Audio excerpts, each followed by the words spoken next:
주장했던 말씀입니다. 오직 너희는 믿음으로 말미암아 살리라. 이 말씀을 붙잡고 종교개혁을 일으켰어요. 지난주를 이어서 좀 다시 한번 이제 세부적으로 이렇게 살펴보면 여러분 우리가 좀 상식적이어야 합니다. 종교개혁 모토 중에 첫 번째가 이제 하나님의 은총. 이 세상의 모든 것이 다 하나님의 은혜다. 하나님께서 우리에게 은총을 주셔서 우리가 구원을 받고 모든 것들이 다 이루어지게 돼요. 첫째는 항상 하나님의 은총. 그리고 우리 기독교인들의 삶이라는 것은 항상 모든 영역에서 하나님의 은총. 하나님께서 여기에서도 나에게 은총, 은혜를 베풀어 주셨다 하는 그런 고백이 있어요.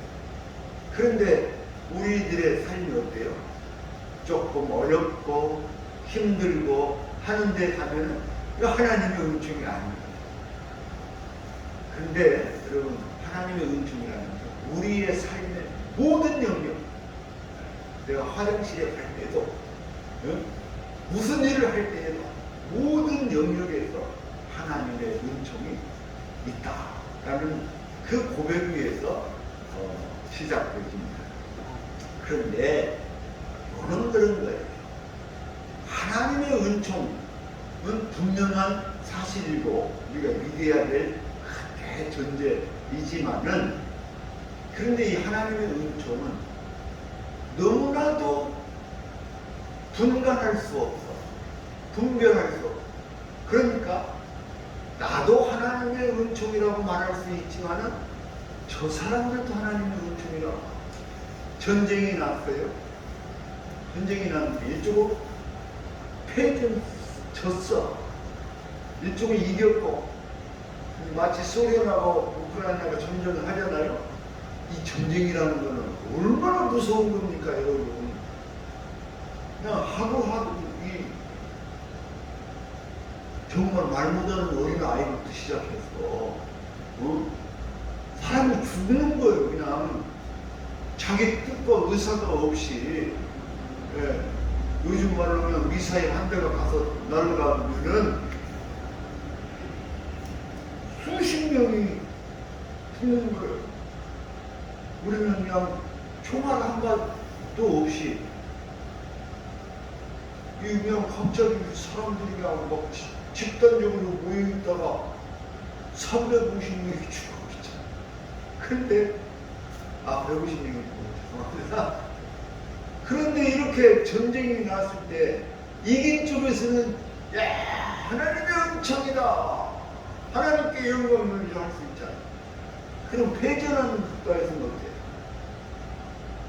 패배해갖고 사람이 지금 죽고 자식을 잃고 부모를 잃고 고아가 되고 막 이랬는데 여기서 하나님의 은총을 말할 수 있겠습니까? 우리가 분명히 말하기를 모든 영역에서 하나님께서는 은총을 베푸신다라고 말을 했는데, 그 하나님의 은총이 그러면 우리한테는 폭탄이 터져가지고 이게 맥 없는 사람들이 죽고 부모 형제가 죽고 자녀들이 죽고 이런 일이, 이게 하나님의 은총입니까? 이건 좀 말이 안 되는 얘기잖아요. 저는 이 하나님의 은총, 모든 것을 하나님께서 주관하고 다스리지만은, 그러나 그 하나님의 은총을 우리가 혹간 잘못 호도하고 잘못 사용할 수 있다. 그런 것입니다. 그런데 우리가 이 역사 속에서 우리 기독교인들이 참 답답한 것이 있어요. 예를 들어서 이렇게 소련하고 우크라이나가 전쟁이 일어났을 때 우리 기독교인이 할 수 있는 일이 무엇이 있을까요?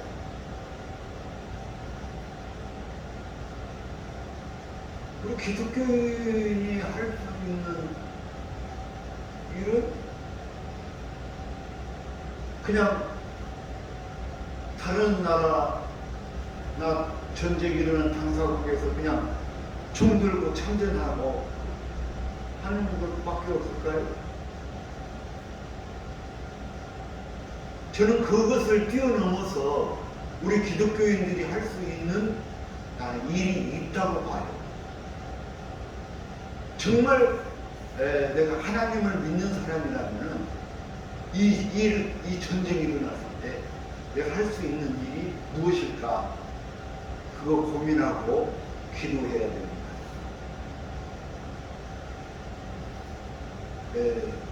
우리가 너무 무질서하게 살아가고 있는 이 사회 속에서도 그 무질서로 인해서 이 이태원 그 골목에, 조그마한 골목에 150명이 넘는 우리 젊은이들이 죽었는데, 그러는 아수라장 같은 상황에서 기독교인의 삶은 무엇일까? 기독교인이 할 수 있는 일은 무엇일까?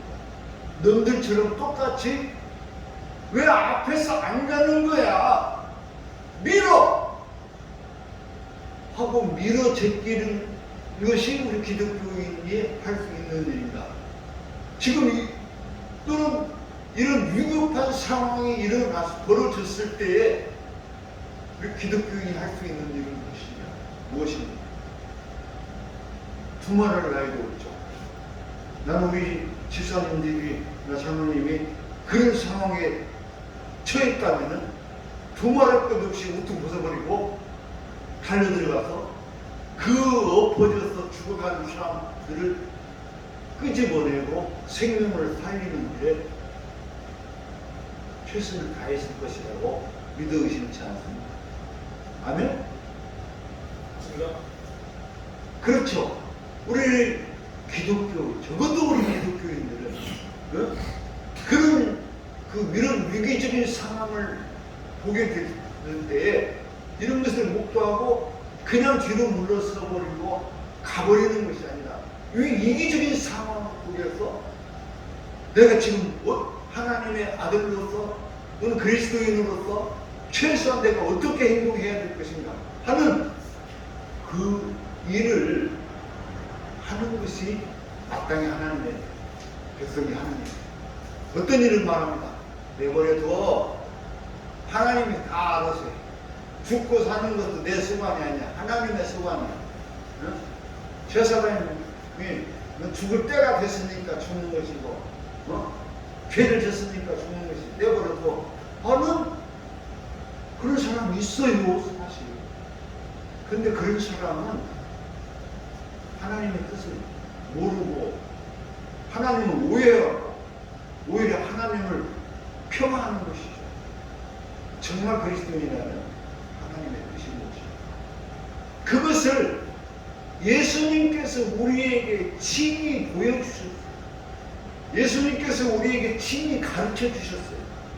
그래서 예수님은 우리에게 이 화평의 길을 가라 하고 항시 우리로 하여금 그 하나님의 뜻을 우리에게 보여주고요. 그것의 궁극적인 종점이 무엇이냐? 우리의 죄를 분양하시기 위해서 십자가에 못 박고 죽는 그 죽음, 그 헌신, 그 희생, 그 사랑, 이게 하나님의 우리를 향하신 그 사랑하는 마음을 예수님이 우리에게 보여줍니다. 그러니까 오늘 우리가 이 세상을 살면서 예수님께서 우리에게 말씀하시고 가르치고 보여주신 그 길을 따라서 우리가 살아가야지, 하나님의 뜻이라는, 하나님의 은총이라는 그 보이지 않는 그거, 그래서 어떤 때는 위급한 상황에도 어려운 상황에도 뒤춤지고 하나님께서 하십니다. 요렇게 생각하고 이렇게 말하는 그런 오해는 없어야 한다는 것입니다. 그래서 진정 오늘 우리가 이 세상에서 하나님의 뜻, 하나님의 은총을 말할 때에 무엇을 중심으로 우리가 역사를 바라보고 판단할 수 있느냐? 예수님께서 우리에게 가르쳐 주신 그 말씀을 따라서 우리가 판단하고 결정합니다. 할렐루야. 여러분, 그래서 우리는 오직 누구를 바라봐야 돼요? 오로지 예수님을 바라봅니다. 예수님이 아니면 우리 기독교는 존재의 가치도 없고 의미가 없어요.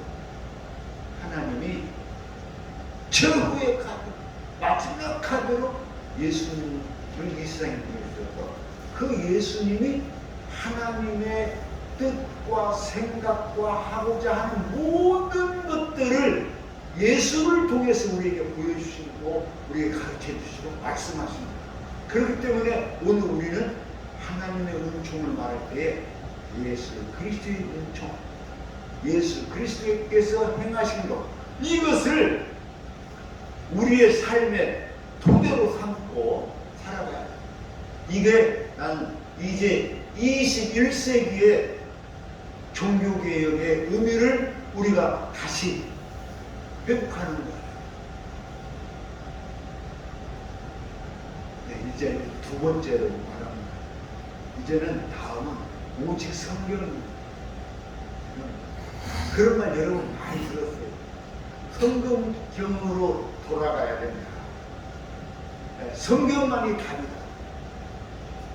그래서 이 성경을 해서 성경은 모든 것을 포괄하고 있대요.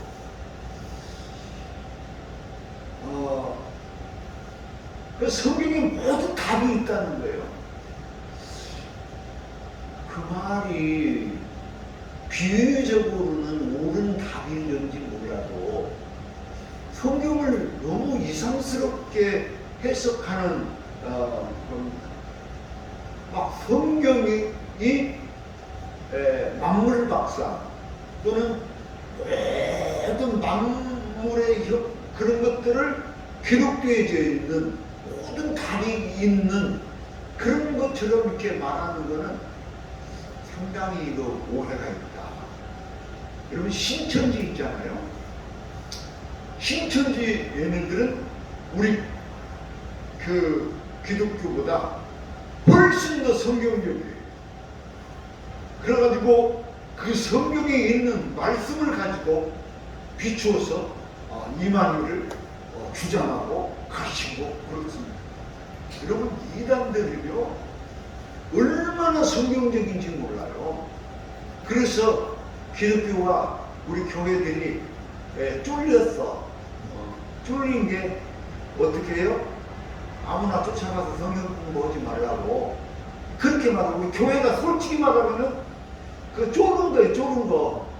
그 이단들의 성경 공부하는 것이 너무너무 막 치밀하고 계획적이고 막 그러니까 또 은밀한 계획이 있잖아요. 그 안에. 그러니까 우리 개신교에서 교회들이 쫄았어요. 사실 그들의 성경 공부하는 것에 쳐다봤고 아무 데나 가서 성경 공부하지 말고 오직 교회에서만 해야 된다는데 이렇게 얘기합니다.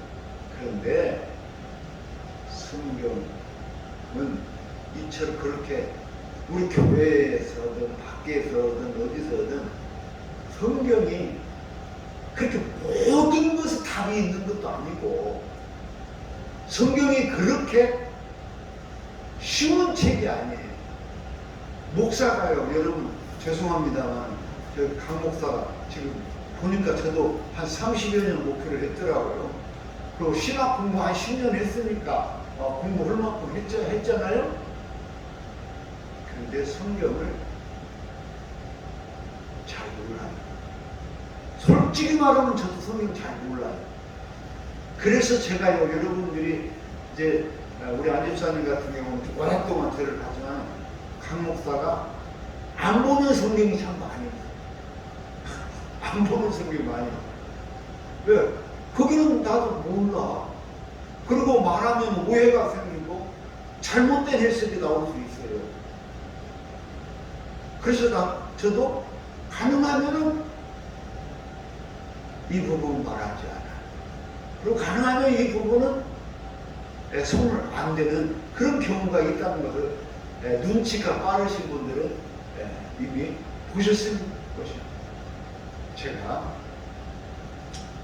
신학을 하고 성경을 공부해보니 여러분 성경이 이 세상에서 어떤 책보다 어려워요. 어떤 책보다. 요즘 이제 그 무슨 마약 문명이니 뭐 이런 거 있잖아요. 마약 문명 그래가지고 거기에 뭐 기호 글씨가 있고 막 그렇잖아요. 그런데 그런 마약 문명도 그런 기호 글자도 연구를 해가지고 그놈을 해석을 해냈어요. 와, 대단한 박사들이에요.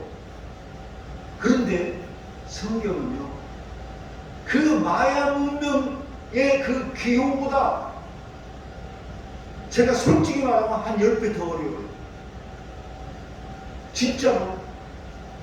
그래가지고 성경에는, 여러분 성경을 알려면 첫째는 성경이 히브리어도 구약 성경 히브리어도 기록되어 있잖아요. 또 신약 성경은 헬라어로 기록되어 있잖아요. 최소한 2개 나라 말을 동시 번역이 가능해야 되고, 그러죠? 또 그 안에는 아랍 말도 있고 여러 가지 나라의 말들이 있죠. 그래서 성경을 여러분 공부하기 위해서는요, 언어학, 그 언어는 히브리어도 알아야 되고 뭣도 알아야 되지만 우리 언어도 잘 알아야지 올바로 해석이 되는 거예요. 고고학, 언어학, 그 천문학, 문학, 현대문학, 고대문학, 문학, 역사학, 이 성경을 제대로 알려면요, 진짜 제가 볼 때는 이 성경을 단 한 장도 제대로 넘어갈 수가 없어요. 그래서 요즘 또 나름대로 의미있게 성경 공부하는 목사님들 보면은 원문을 찾아서 성경을 공부하고 있더라고요. 이 성경이라는 것이 어마어마하게 어려운 거예요. 그런데 제가 40년을 공부했어도 모르겠는데 한 3개월 어디 가서 숙성 과정으로 공부해갖고 목사가 돼갖고 뚝 나타나서 성경을 가르친다고 하니 이게 될만한 얘기인가? 그러니까 수많은 이단들이 나오는 거예요. 신천지나 이만이나 얘네들은 저리 가라요. 사실은 우리 이렇게 좀 자세히 들여다보면, 우리 자신들을 들여다보면은 신천지나 이만희는 저리 가랍니다. 성경을 지 맘대로 하는 사람이 있어요. 그 중에 하나가 하나님 우리에게 참 이거 봐라 하고 보여준 게 누구요? 정광훈이요. 정광훈 하나님이 그냥 드러내가지고 그냥 입으로 말하기가 좀 상무식한 사람입니다. 상무식한. 그래서 우리는 오직 성경으로만 이렇게 얘기하는데, 여러분 세월이 이렇게 흘렀어요. 예수님 시대에서 지금 2000년 이상이 흘렀고, 구약 시대로부터 3000년, 4000년, 5000년 세월이 흘렀어요. 그래서 옛날에는 이 성경을 누가 해석했냐면은 랍비들이나 또는 이렇게 신부들을 이런 사람들이 이렇게 해석을 했잖아요. 근데 신부들이 꽤나 있는 거예요. 이 성경을 다 해석할 수 없고 뜻을, 아까도 말한 것처럼 하나님의 은총이 무엇인가, 하나님의 뜻이 무엇인가? 예수님이 무엇인가? 알 수가 없으니까 이것을 교리로 이렇게 교리로 이렇게 묶어서 우리가 이렇게 이해하자. 그런데 여러분, 이 교리라는 건 무슨 말이냐? 조금 시간 갖도록 내가 이렇게 설명하면 이해가 되는지 잘 모르겠는데 잘 들어보세요. 교리로 묶었어요. 교리가 뭐냐면 일종의 벨트 같은 거예요. 기독교 벨트. 예? 그래서 성경을 읽는 사람이, 기독교인이 이 벨트를 넘어가면 기독교 아니야. 이 벨트 안에 있어만 있어야 돼. 그래서 삼위일체 신학이라든가 인성론이라든가 기독교 이 교리를 이렇게 만드는 거예요. 신이란 무엇인가, 인간이란 무엇인가 막 만드는 거예요. 성경을 막 짜집게 됐어. 그때는 도대체 이게 언제 어떻게 쓰여졌는지 자체도 몰라. 예를 들어서 여러분 이런 겁니다. 이사야서가 있어요. 구약 성경에 보면 이사야서가 있어요. 이사야라는 선지자는 예수님 오시기 8세기 전인 주전 8세기면은 우리 동양 우리나라 이쪽으로 말하면 우리나라는 이 무식한 것들이 아직 역사가 탄생도 안 했어. 중국의 역사로 말하면은 주자 때, 주자 장자, 이때가 주전 7세기요. 주전 8세기 때 춘추 전국시대 때 있었던 그 선지자, 선각자, 예언자들인데 이 세상에 이사야서가 여러분 몇 장이 있어요? 이사야서가 1장에서 66장이 있어요. 여러분 1장에서 66장이면 이것을 갖다가 종이로 옮겨 쓴다고 그래보세요. 이사야서가 어마어마한 두루마기가 되는 거예요. 그런데 그 이사야서를 이게 언제 쓰여졌지? 신부들이 그거 알을까요? 네? 하여튼 연구를 해서 어느 정도는 이제 아는 사람도 있고 모르는 사람도 있고.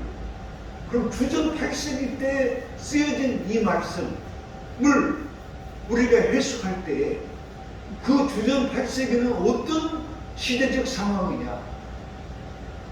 그때는 어느 나라가 이스라엘의 왕이 누구고 이스라엘은 어떤 상황이었는가? 이걸 알아야 될 거 아니에요? 그러면은 여러분 이때는 이스라엘이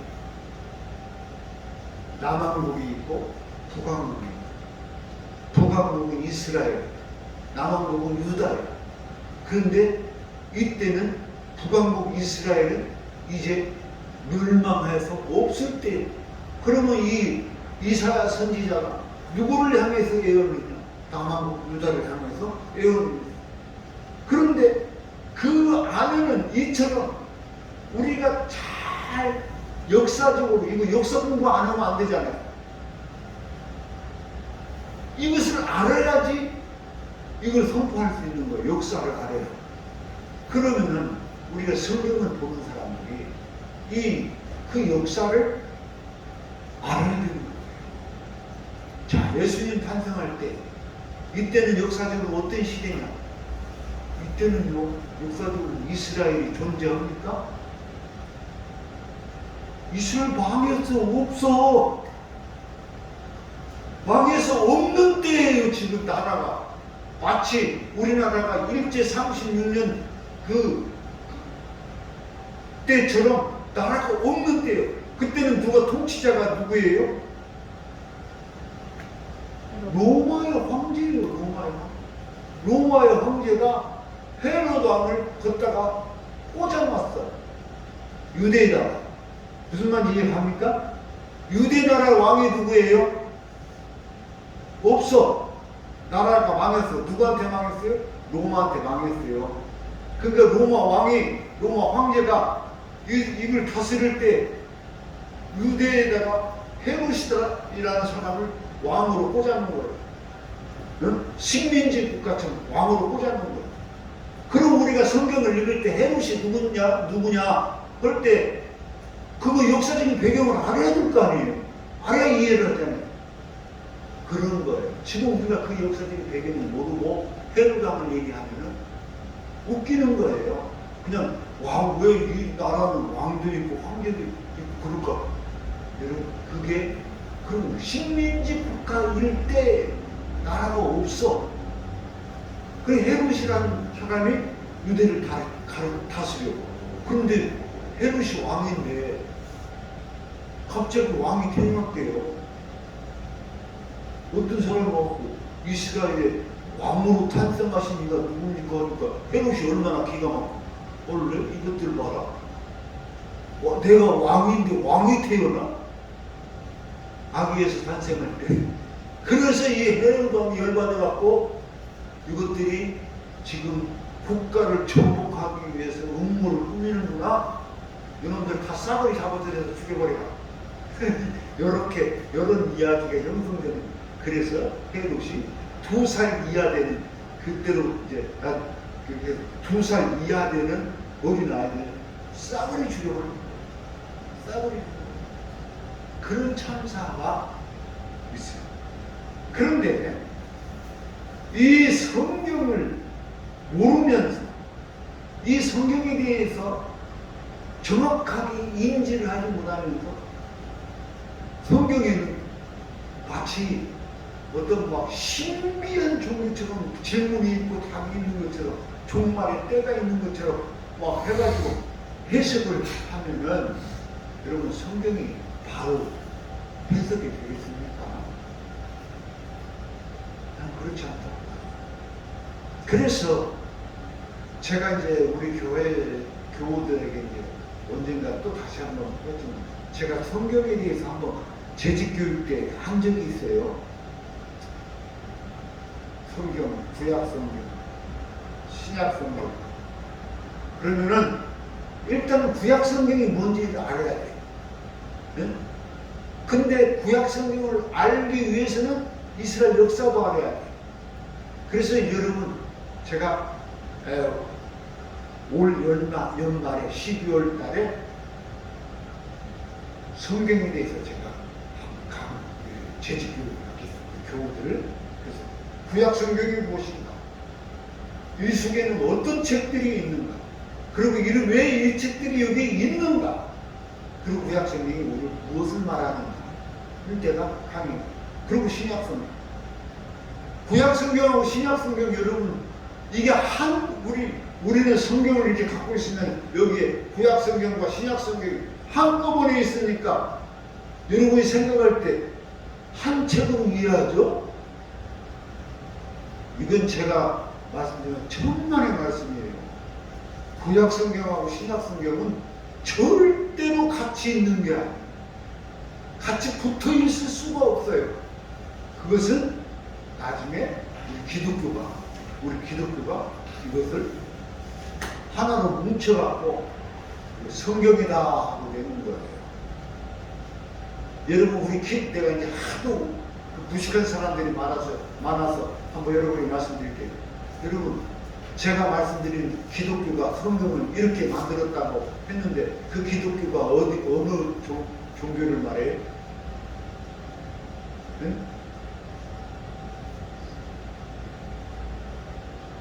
천주교를 말하는 거예요. 천주교를. 오늘 우리 기독교가 하도 무식해가지고 우리 개신교는 천주교가 아니다는 거예요. 천주교하고 다르다는 거예요. 천주교는 이단이라는 거예요. 무식한 인간들이 여러분 이 성경을 66권이 기독교의 정경이다라고 한 사람들이 이렇게 법을 정한 사람이 누구냐면 천주교예요. 알겠습니까? 이제 여러분 이제 더 이상 천주교가 우리하고 종파가 달라서 그러지 이단이네 마귀네 이렇게 하면은 그 상무식한 거예요. 우리는 천주교 속에서 종교 개혁을 일으켜서 나온 기독교의 개신교예요. 개신. 이 성경을 제정한 사람들이고 천주교. 그러니까 이 천주교가 교만해갖고 자기네들은 성경조차도 자기들이 교황이 발표를 해서 성경조차도 제정한 사람들인데 어디 그래서 자기들은 교황이 있는 거예요. 교황. 이 교황은 어떻게 보면 천주교에서 그 사람들이 지금 그 예수님을 주로 믿는다 하지만은 제가 생각할 때 예수님보다 더 높은 게 교황이요. 그렇게 교만해져 버렸어요. 한 종교 중에 하나입니다.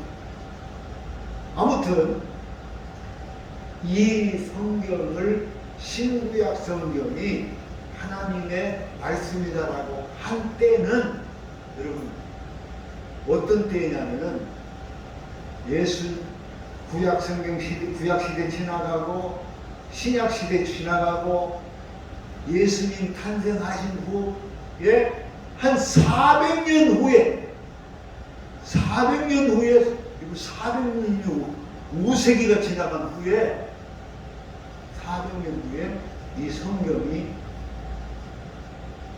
제정되는 거예요. 이 66권이 성경이다.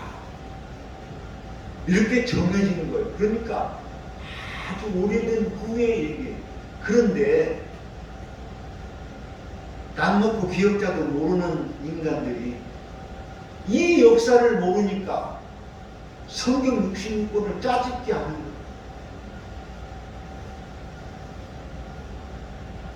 성경을 그렇게 짜집기 하고 그렇게 쉬운 책이 아닙니다. 그래서 성경은 다르게 해석을 해요. 자, 우리 안집사님은 하여튼 항상 모델이니까 우리 안집사님 계세요. 근데 세월이 이제 죄송합니다. 또 죽이기도 하고 살리기도 하니까 안집사님 돌아가셨어. 300년이 지났어. 돌아가시가지고 300년이 지났어. 그래서 그 후손들이 이 족보책을 보니까 안광수라는 사람이 나오는 거예요. 근데 이 안광수라는 사람이 조금 이상하게 족보에 등장을 해요. 그러니까 이 후손들이 이것을 갖고 보는 볼 때, 아이 안광수 집사님은 아마 저기 그 중국에서 왔는가 봐. 그렇게 이제 해석을 하면서 보는 사람도 있고, 어떤 사람은 안광수는 어쩌고 이렇게 이제 잡다한 해석이 있잖아요. 거기에서 중요한 것은 이 족보를 제대로 보는 사람은 안광수라는 사람이 언제 어디서 누구에게 낙구가 나오는 거예요. 이 20세기와 21세기를 이어지는 이 어간에 안광수 집사님이 탄생했다, 태어났다, 이것이 나오는 거예요. 그러니까 다시 말하면 어때? 이 족보를 제대로 알고 제대로 해석하는 사람만 말할 수 있고 제대로 해석이 돼요. 자, 다시 말하면 이 성경은 우리 안씨 집안의 족보보다는 내가 생각할 때 1000배, 1000배 그 어려운 책이 그 분량도 그래요. 여러분 여기에서 나오는 족보 한번 훑어보면요, 이거는 우리 늙어 죽을 때까지 말해도 다 말할 수 없는 그런 내용이에요. 그런 성경을 어느 날 내가 꿈을 꿔보니까 하나님께서 나에게 성경을 관통시켜 줘갖고 그게 보인다 이거야. 앞뒤가 문맥이 이렇게 해석하는 이것이 이게 맞겠냐, 올바르겠냐. 여러분 정명석이라는 사람, 제가 생각할 때 정명석 씨는 대단한 사람 같아요. 지금 감옥에 있잖아요. 내가 볼 때 그 사람 감옥에서 나오기가 쉽지 않을 거예요. 그런데 이 사람이 초등학교 나온 사람이에요. 초등학교 나온 사람인데 어느 날 이 성경을 저기 해가지고 이렇게 성경 갖고 놀아가는 거예요. 그래갖고 얼마나 많은 사람들을 현혹시키고 저기 했습니까? 듣지 않니 뭐 서울대 나온 여학생들이 막 줄줄이 따라다닌다고 그래요. 좀 죄송스럽지만 좀 우리 한국 교회가 그런 불행한 과정들이 있어요. 그러니까 성경을 말하면은 사람들이 이 기독교인 줄 알고 오해를 하게 되고, 또 성경을 가지고 막 이상하게 풀어제끼고 하면은 신비하게 능력이 있는 것처럼 여겨지는 그런 거는 잘못된 거예요. 그래서 성경은 이제는 우리가 오직 생소로만 하지만 성경은 이제 오늘 우리가 21세기에 걸맞게 제대로 해석을 해요. 제대로 바라보고 제대로 이해하고 제대로 해석할 때에 비로소 성경이 하나님의 말씀이 되어서 우리에게 말씀을 하십니다. 어떤 사람에는 이제 물론 성경에 그런 말이 있어요. 성경은 1.1획도 잘못된 게 없다. 여러분 이 말 여기 성경이 있어요. 디모데 후서에 보면 그런 말씀이 있지만은 이 말이 사실일까요? 내가 한번 물어볼게요. 사실일까요? 사실 아니에요. 성경에는 흠결이 많아요. 왜 흠결이 많아요? 역사가 길잖아요.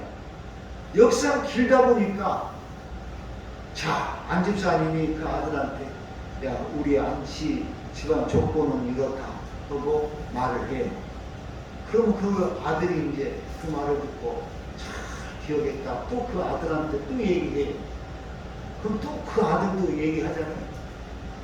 그러다 보니까 안씨가 어느 날 가서 보니까 얀씨가 됐어. 박씨가 어느 순간에 보니까 복씨가 되어버렸어. 이렇게 시간이 길다 보니까 그 구전하는 과정도 길고 말로 전해주는 시대도 길고, 또 내가 글을 쓰는데 우리 선생님이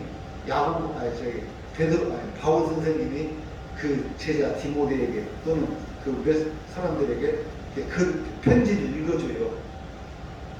사랑하는 대한민국 송천동의 갈릴리 교회에서 신앙생활하는 우리 형제 자매 여러분 이렇게 하고 불러주면 이제 편지를 써줘. 대신 대피를 하는 거 써줘서 보내는. 그런데 쓰다 보니까 여러분 글씨 쓰다 보면 어때요? 오자가 많이 생겨. 네? 저도 타이프를 막 치잖아요. 원고를 치면은 나는 분명히 잘 쳤다고 생각하는데 오자가 있어. 그럼 다 고쳐서 이제 됐다. 그런데 고쳐도 틀린 글자가 또 나와. 요즘 시대 그런 일 많잖아요. 문자 보내잖아요. 뚜띠띠 문자 보냈는데 쓰고 나서 확인해 봤는데 오자가 없었거든. 보내고 나서 또 보면 또 있어. 그것처럼 성경에는 오자도 많고 또 사건을 잘못 기록한 얘기도 많고 진짜로 있는 거예요. 그러니까 여러분 성경이 1.1획도 틀림이 없고 잘못됨이 없다고 말하면은 그 사람은 성경을 모르는 거예요. 그냥 너무 말만 들었어. 성경은 1.1획도 잘못이 없대. 응? 세상에 성경이 그렇게 방대하고 그렇게 어마어마한 책인데 하나님이 주신 책이기 때문에 1.1획도 잘못이 없대.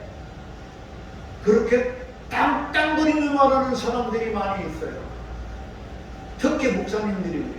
1번 목사님들, 1번, 2번 장로들, 3번 권사, 우리 노예에도 수많은 목사님들이 말합니다. 성경에는 1.1획도 잘못된 거예요. 있어요.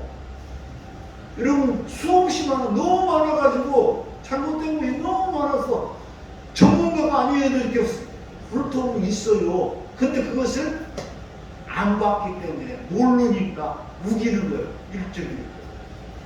그런 사람일수록 성경을 안 본 사람이에요. 무슨 말인지 아시겠어요? 성경에는 오자가 많아요. 오자도 많고 잘못된 사건 기록도 많고 여러 가지 그런 일들이 있어요. 있지만 그러나 중요한 건 왜 성경에 이 잘못된 사건을 기록했냐 이거예요. 그것도 거꾸로 거기는 의도가 있어요. 예를 들어서 안 집사님하고 우리 김 집사님 형제간인데 그래서 누가 형입니까? 자 모르겠습니다. 근데 형제간인데 누가 나한테 물어봐. 안 집사님하고 김 집사님 누가 형이요? 내가 모르겠는데 누가 형이냐고 물어보니까 아마 김 집사님 머리가 조금 더 벗겨진 것 같아. 그러니까 아마 김 집사님이 형일 것 같아. 머리가 좀 더 벗겨진. 그러니까 그 사람이 그 말을 듣고 썼어. 야, 김 집사님이 형이란다. 이제 이렇게 그 쓸 때에는 의도가 있어. 왜? 이 사람이 생각할 때 김 집사님이 형이어야 되는 이유, 당연한 저가 있는 거예요. 그러니까 일부러 그것을 강조해서 쓰는 거예요. 안광수하고 자꾸 두 분이 형제인데 여기가 형이래. 이렇게 쓰는 거예요. 의도가 있어. 다시 말하면은 성경을 이렇게 기록할 때에는 그 의도가 있어. 그것을 분별해내지 못하면은 성경을 못 보는 거예요. 아무리 얘기해도 모르는 거예요. 그래서 성경이 쉬운 책이 아니라 이 성경을 알기 위해서는 올바른 성경을 올바르게 이해를 해야 되고 그 이해된 것들을 토대로 이 시대에 성경이 오늘 우리에게 무엇을 말하는가를 우리가 깨달아야 됩니다. 이해가 됩니까? 자, 그럼 목사님, 나는 성경에 대해서 공부도 안 했고 목사님처럼 40년 동안 성경을 파보지도 안 했고 그러면 우리가 성경을 못 보겠네요. 그런데 이렇게 한 가지 묻습니다. 그러지 않습니다. 3살 먹은 어린애도 7순 되시는 우리 장로님도 누구나 다 성경을 읽으면 그 안에서 또 다른 은혜가 있습니다. 그런데 성경을 읽다 보니 이해가 안 되는 말씀들이 종종 있어요. 우리 이사님 집사에 있어요. 그 있는 거예요. 성경 이해가 안 되는 것이 더 많아. 있을 때에는 목사님에게 찾아와서 목사님 이게 무슨 말씀입니까? 하고 물으면은 거기서 우리는 답을 찾아가고 있어요. 그러니까 내가 읽으면서 이해되는 부분들 속에서 은혜를 받으세요. 이해되는 부분들 속에서 은혜를 받고 즐거워하세요. 그러나 결론적으로는 어려운 문맥 또는 이해가 안 되는 부분들에 대해서 억지로 해석하지 말고 우리 김 집사님이 형이래 하고 억지로 해석하지 말고 그런 걸 가지고 목사님이 가서 물어보는 그러면은 목사님도 공부가 되고 올바로 해석을 해줄 때 그래서 거기에서 올바른 해석 속에서 우리가 은혜를 받고 할 수가 있는 거예요. 사랑하는 성도 여러분, 그래서 성경은 귀중한 책입니다. 이 성경이 기록되기까지, 이 우리의 손에 오기까지 이 과정, 이걸 내가 여러분한테 이제 언제 교육하겠지만, 우리 손에 오기까지 저 멀고 먼 중동에서 그것도 옛날 고대 시대 때부터 아브라함의 때부터 또 아니면 그 위에 아담의 때부터 또는 모세의 때로부터 시작되어진 그 말씀이 한 가지 집약이 되는 집약 모아졌어. 서울에서 있는 문건 하나가 여기로 오고, 대구에 있는 거, 중국에 있는 거, 인도에 있는 이런 것들이 다 모아져서 성경학원이 되는 거예요. 그러니까 이게 얼마나 어떻게 보면 그게 신기한 거예요. 다른 게 신기한 게 아니라 그 문건들이 모아져서 성경이 돼가지고 우리 손에 올 때까지의 과정, 이게 얼마나 대단한 역사가 있겠느냐. 여러분, 그렇게 해서 우리 손에 온 거예요. 그렇기 때문에 귀중합니다. 그리고 이 성경을 읽는 사람들, 그동안 수천 년 동안 많은 사람들이 이렇게 증언합니다. 성경을 읽으니 꿀송이처럼 달구나. 성경을 읽으니 눈이 맑아지는구나. 성경을 읽으니 깨달음을 얻게 되는, 이게 많은 사람들이 인구동성으로 우리에게 하는 말입니다. 여러분, 성경을 통해서 여러분들의 눈이 맑아지고 깨달음을 얻고, 그리고 참으로 하나님의 은총을 받아들일 수 있기를 바랍니다. 오늘 시간이 너무 많이 길어졌어요. 다 같이 기도합니다. 주님, 은혜 감사합니다. 이처럼 귀중한 하나님의 말씀, 생명의 말씀, 성경을 우리에게 주셔서 우리로 하여금 이 성경을 통하여 하나님의 뜻을 깨달아오도록 인도하시면 감사드립니다. 우리가 미약해서 하나님의 뜻을 다 분별할 수 없사오니, 그러나 하나님이 교회를 통해서 우리에게 바른 하나님의 뜻을 바르게 깨닫게 하시는 은총이 오늘 우리에게 있게 하여 주시옵소서. 그리고 깨달은 바 그 말씀을 우리가 올바로 믿으며 실천하는 믿음의 백성들이 되게 하여 주옵소서. 예수님 이름으로 기도합니다.